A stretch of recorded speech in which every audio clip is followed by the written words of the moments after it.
Okay, so I've chosen this quote because I really like it in many, many different ways, but I think it's especially applicable at the moment for FP&A. So I'm going to read it first and then comment. Grant me the serenity to accept the things I cannot change, the courage to change the things I can, and the wisdom to know the difference. If we think about the situations today, we have a lot of uncertainties, a lot of volatility, and many will say that could predict what's going to happen next. But in reality, medium to long term, nobody really knows what is going to happen. So as FP&A and finance professional, I think best we can do right now is to have a set of scenarios in which we can design action plans and we can implement very swiftly to have the right response to a fast changing environment. And this is all about accepting that we don't 100% know or even certainly know the future. So if you move to the next slide, Larissa. So here is a simple framework that I like for crisis management. Obviously, we are in unprecedented times, but I still believe that this is quite applicable to the times we're living today. The first is, do we understand where we stand? Is there any change to our profitability models? How does it impact our company?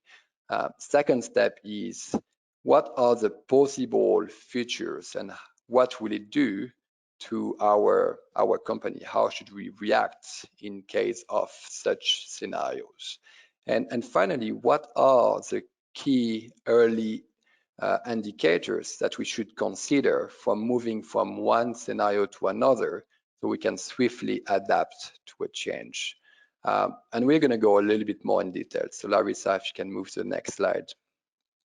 Okay, so number one, understanding where you stand. So this is a lot of groundwork. We know that most industries have been impacted by the current crisis. As a result, revenue have fallen, and many companies have to take some short-term actions.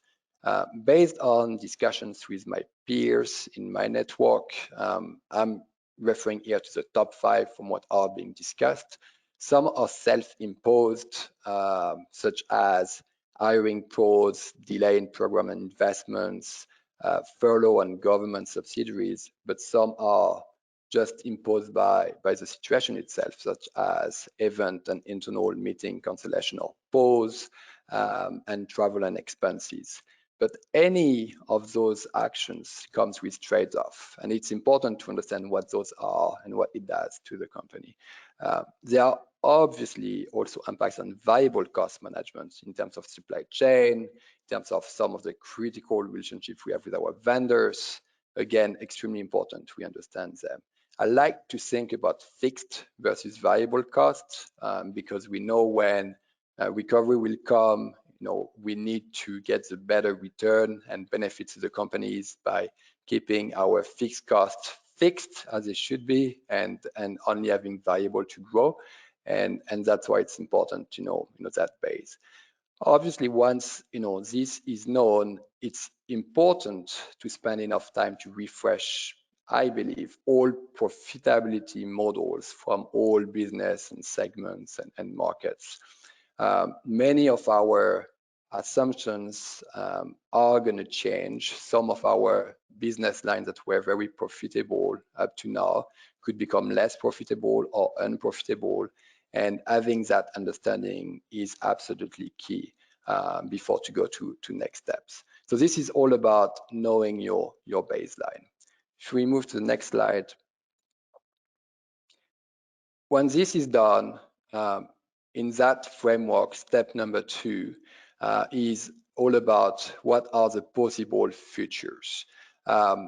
In those times, we could all do thousands of scenarios. There are so many variables, so many angles that we could think of, that we have countless number of situations that could arise. Now, I think for decision making, it's good to keep them to 3 or 4, maximum 5. Thousands is definitely not a good idea. Variables, very, very important to have them consistent so that your scenarios and assumptions can be comparable. In a natural sense, you don't want to compare apple with bananas, right, as we will say. So having consistent variables is important.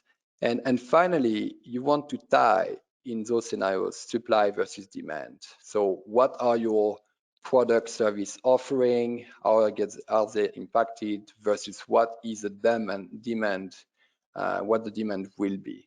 Making sure we don't have any inconsistency in any of them. Once the scenarios are designed, it's very, very important with alignment with your leadership team to design action plans.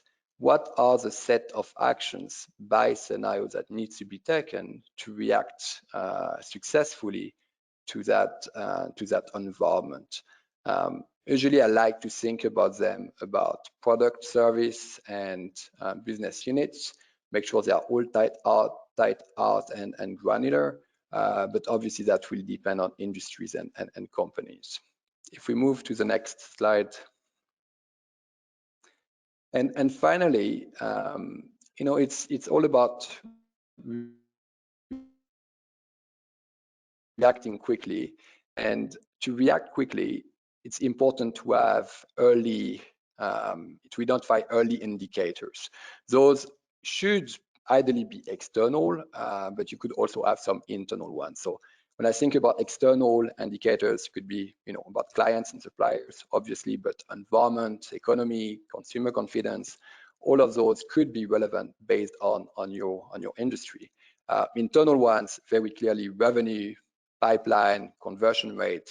Those are the usual ones we have when we monitor the top line. But having those early identified to set which scenarios are going to be applied is very important. Now, once those are set and a scenario is being defined, that's where communication comes. And Alessandro talked a lot about it as short term, but it's no different from the medium term.